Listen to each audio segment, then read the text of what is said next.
Ողջույն, ես կասեմ 10 զարմանալի փաստ ջրի մասին, որը դու երևի չգիտես։ Պատկերացրու խմում ես մի բան, որի մասին դու գրեթե չգիտես, հիմա ես կպատմեմ։ Փաստ առաջի, ջուրը միակ նյութն է, որ կարող ես հանդիպել 3 տեսակի՝ հեղուկ, գոլորշի և սառույց։ Փաստ երկրորդ, մարդու մարմնի մեջ 60-70% ջուր է։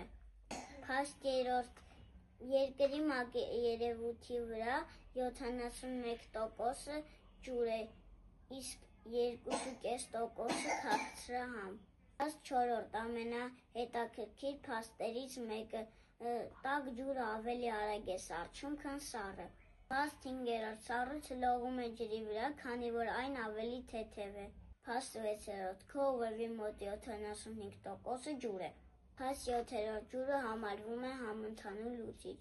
Փաստ ութերորդ, աշխարհի ամենախորը կետը Մարիանա իջվածքն է, որը ունի 11 կիլոմետր խորություն։ Փաստ իններորդ, ջուրը թվում է անգույն, բայց մեծ քանակի դեպքում ունի կապտավուն գույն։ 10-րդ, ջուրը կլանում է ջերմություն և օգնում է պահել երկրի ջերմաստիճանը։ Հուսով եմ ձեզ դուր եկավ, հաջողություն։